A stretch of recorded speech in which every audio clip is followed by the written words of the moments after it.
Hi నమస్తే. తెలంగాణ రాష్ట్ర గీతం చాలా బ్రహ్మాండంగా చాలా బాగుంది. అదేవిధంగా ముఖ్యమంత్రి రేవంత్ రెడ్డి గారికి, కాంగ్రెస్ పార్టీకి చాలా రోజుల తర్వాత అందశ్రీ గారి యొక్క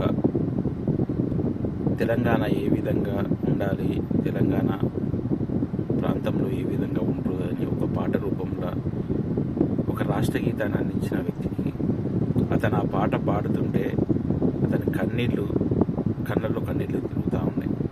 అటువంటి గొప్ప వ్యక్తికి ఖచ్చితంగా మేము కృతజ్ఞత చెప్తా ఉన్నాం. అదేవిధంగా ఆంధ్రప్రదేశ్ వ్యక్తి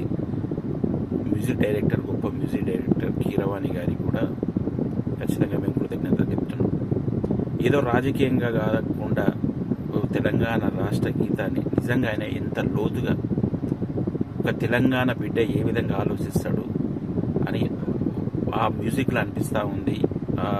అతను కొట్టిన విధానం అయితే ఆ పాట వింటుంటే పాట రాసిన వ్యక్తి, మ్యూజిక్ కంపోజ్ చేసిన వ్యక్తి ఇద్దరు ప్రాణం పెట్టి చేసినట్టు అనిపిస్తూ ఉంది.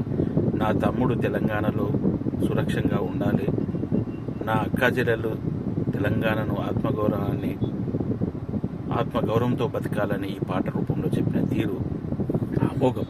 నిజంగా ముఖ్యంగా ఆంధ్రప్రదేశ్ వ్యక్తి అయినా ఇక్కడ తెలంగాణలో ఎన్నో సంవత్సరాలు ఇక్కడనే వండుకుంటూ మన మనోభావాలకు తగ్గట్టు ఒక మ్యూజిక్ కంపోజ్ చేసిన కీరవాణి గారికి అయితే కృతజ్ఞత చెప్తా ఉన్నా.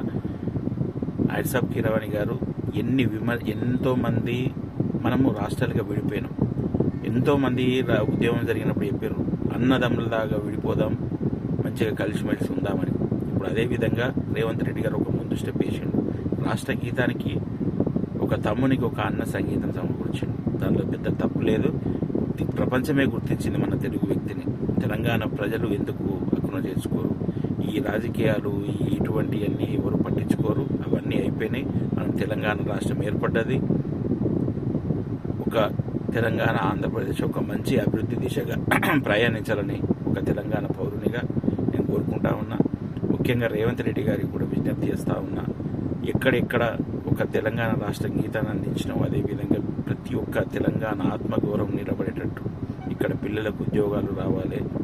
అదేవిధంగా ఎందుకు కోరుకున్నారు తెలంగాణ అనేది మీకు ముఖ్యంగా తెలుసు కాబట్టి, నిధులు నీళ్లు నియామకాలు అనేది కాబట్టి ఖచ్చితంగా దాని మీద దృష్టి పెట్టాలి. 2 లక్షల రుణమాఫీ కూడా త్వరగా చేసి తెలంగాణ ప్రజల దృష్టిలో ఒక మంచి లీడర్గా, ఒక మంచి నాయకునిగా ఒక గుర్తింపు సాధించుకోవాలని నేను కోరుకుంటా ఉన్నా. ముఖ్యంగా మరొకసారి తెలంగాణ ఆవిర్భావ దినోత్సవ శుభాకాంక్షలు.